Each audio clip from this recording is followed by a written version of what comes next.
né? A medicina sempre avançando, isso é muito bom. Bom, olha só, gente, as quedas, né, costumam estar mais presentes aí, né, em dois momentos da vida. Quando aprendemos a caminhar e também quando somos idosos. Mas vamos entender como podemos, né, cuidar, né, com essas quedas aí, idosos, como os familiares também podem ajudar na prevenção.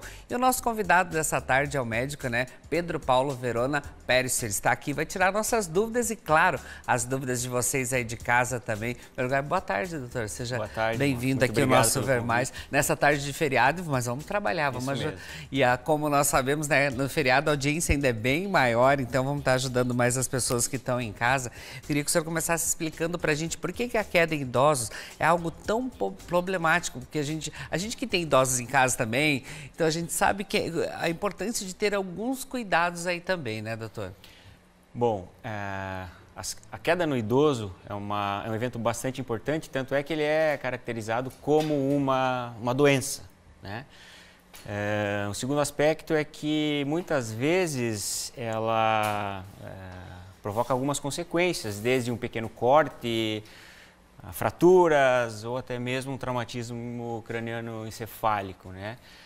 E as fraturas em especial, na grande maioria das vezes, elas vão exigir uma cirurgia. Nós estamos falando de uma cirurgia num paciente idoso, uma cirurgia não programada num paciente idoso. Isso pode ter consequências que muitas vezes podem levar ao óbito dessa pessoa, né? Para a gente ter uma ideia, a queda ela é a principal causa traumática de morte na população idosa. Então, essa é a dimensão do problema que nós estamos lidando, né? Doutor, e quais que são os fatores associados à queda em idosos? Porque a gente sabe que de repente vai tendo consequências ali também, né? Sim, a gente divide basicamente em 3 fatores, né? Existem fatores próprios da idade, que nós chamamos de fatores intrínsecos, que são as coisas que vão acontecendo ao longo do tempo, a diminuição da acuidade visual, a diminuição da força, e essa diminuição de força gera uma diminuição do equilíbrio e uma redução na capacidade de reagir a uma pré-queda, digamos assim, né? Existem algumas doenças que nós vamos acumulando com o passar do tempo, pressão alta, diabetes, arritmia, o mal de Parkinson, o mal de Alzheimer, como a gente viu na matéria anterior. Então, essas doenças por si só podem predispor uma tontura e uma queda, ou até mesmo o tratamento dessa doença. Uma pessoa que está fazendo um tratamento para diabetes, de repente toma um medicamento de maneira errada, sofre uma hipoglicemia, ou remédio da pressão de maneira ou no horário inadequado, sofre uma queda súbita de pressão e pode vir a cair, né? Muito importante também são os fatores relacionados ao ambiente onde esse paciente, essa pessoa idosa está inserida. Então, você estava comentando aqui sobre o tapete. O ambiente é de extrema importância, porque o ambiente onde a pessoa vive tem que ter uma iluminação adequada, principalmente para o momento noturno, quando a pessoa muitas vezes tem que levantar para tomar água ou para ir ao banheiro. Então, uma iluminação inadequada pode impedir que ele observe um objeto no chão, um tapete, um fio solto. Então, o ambiente é de fundamental importância, né? A casa do vovô e da vovó é muito comum, os tapetes em cada porta tem um tapete. Casas enfeitadas, né? E adoram botar um tapetinho no chão, né? Então tem que cuidar isso aí, porque como ele falou, às vezes você acorda à noite, às vezes caminhando mesmo, já tem uma dificuldade um pouquinho mais para andar ali. Mas, doutor, por que a partir de uma idade, né, os idosos ficam mais propensos à queda também? Ficam mais debilitados ali também, né, doutor? Por causa desses fatores que vão acontecendo, com essas modificações que ocorrem no nosso corpo, né? E também o idoso, ele sofre a consequência da sua idade, ocorre a diminuição da resistência óssea, que é a osteoporose que acontece com o passar dos anos. Então, somando a osteoporose que diminui a resistência do osso, somando isso a uma queda, então existe uma grande chance de acontecer uma fratura, né? Doutor, mas e o que é essa perda óssea que a gente falou aí da osteoporose, até para as pessoas em casa entenderem um pouquinho também sobre isso, da importância até de ter todos os exames certinhos ali, né? Exatamente. A osteoporose ela faz parte do nosso envelhecimento, assim como a pele envelhece, como o cabelo fica branco, com o passar do tempo, todos vamos ter osteoporose. Claro que existem diversos fatores. para que algumas pessoas tenham essa osteoporose de maneira mais suave ou mais acentuada. Mas de uma maneira geral, por exemplo, as mulheres a partir de 45 anos, elas vão perder 1% da sua massa óssea, ou seja, da sua resistência óssea ao ano. E quando a mulher atinge a menopausa, esse índice ele sobe para 3%. Então, comparativamente, o homem perde 0,3%, 0,5% ao ano. E nós acumulamos estoque ósseo, nós fazemos a nossa poupança de osso mais ou menos até os 33 anos de idade. A partir daí, sempre nós vamos perder de pouquinho em pouquinho. Quanto mais tarde, maior essa perda. Por isso que tem que começar a cuidar cedo, né? Aí com vitaminas, fazendo os exames, tudo também. Mas, doutor, porém né, a queda em idosos pode ocasionar sequelas mais graves, porque a gente sabe até que a recuperação para eles é mais difícil, né, doutor? Exatamente. Sobretudo em se tratando de fraturas, né, quando acontecem fraturas, né? Muitas dessas fraturas, em especial as fraturas do fêmur, que são extremamente comuns, tem algumas imagens que a gente pode mostrar. Essas fraturas elas vão exigir cirurgias, porque não é possível tratar uma fratura na articulação do quadril com um gesso, por exemplo. Então essas duas imagens, uma fratura, isso é uma prótese de quadril, que é uma cirurgia que se faz para substituir a articulação quando acontece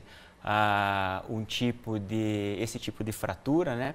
Então, ao mesmo tempo, existe um índice de mortalidade muito alto nesses pacientes que sofrem este tipo de fratura do fêmur. Então, para a gente ter uma ideia, existe uma estatística que diz que até 4% dos idosos que sofrem esse tipo de fratura, eles vêm a óbito mesmo antes de tratar, mesmo antes de se submeter à cirurgia. E quando consegue fazer a cirurgia, o índice de mortalidade nos dias que sucedem essa cirurgia chega a 10%. Isso é bastante alto.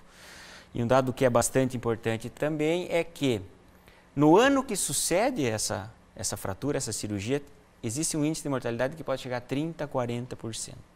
Então isso é muito alto. Doutor, mas também até após o episódio assim de queda é mais comum aquela pessoa ficar com medo de cair novamente, né? O que fazer nesses casos assim, porque sabe que levou o susto, recuperação, tal. Como lidar com isso também, doutor? Muitas pessoas ficam literalmente traumatizadas e com muito medo de sofrer uma nova queda, isso restringe a sua liberdade, a sua locomoção. Então, para evitar isso, é essencial uma reabilitação apropriada depois do tratamento, né? Feita com um profissional capacitado, um profissional de fisioterapia, que tem todos os protocolos para minimizar esses efeitos, tentar trazer o paciente para o seu nível de atividade mais próximo do que era previamente a esse evento. Doutor, e assim, o que a família deve fazer em caso de quedas assim de idosos no primeiro momento ali? Porque a gente sabe que tem que ter um cuidado especial também, às vezes até para não machucar mais, né? Porque as pessoas naquele momento do susto ou do que aconteceu ali, tem que ter uns cuidados, né? A primeira coisa que tem que ser feita é conversar com a pessoa, entender qual foi a gravidade da lesão, se existe alguma alteração no nível de consciência, perguntar e valorizar o quanto de dor ela está sentindo, se existe uma deformidade em algum membro, braço ou perna, e chamar o serviço de resgate, né? Hoje em dia nós temos aqui na nossa cidade, em Cascavel, um serviço muito bem organizado de atendimento pré-hospitalar, tanto do CIAT, quanto do SAMU, quanto de operadoras de saúde que tem toda a condição de fazer o atendimento pré-hospitalar e levar esse paciente para o hospital mais capacitado para poder fazer esse tratamento, né?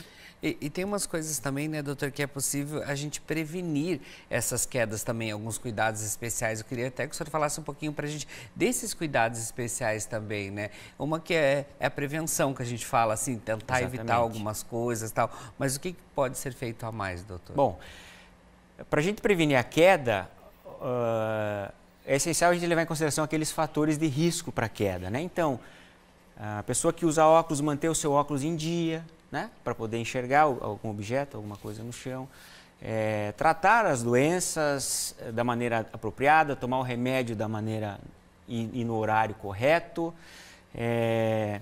cuidar o ambiente onde a pessoa está inserida, então o tapete, procurar remover, evitar degraus dentro de casa. Para a gente ter uma ideia, um degrau de somente 2 centímetros, ele já é uma armadilha para um idoso cair.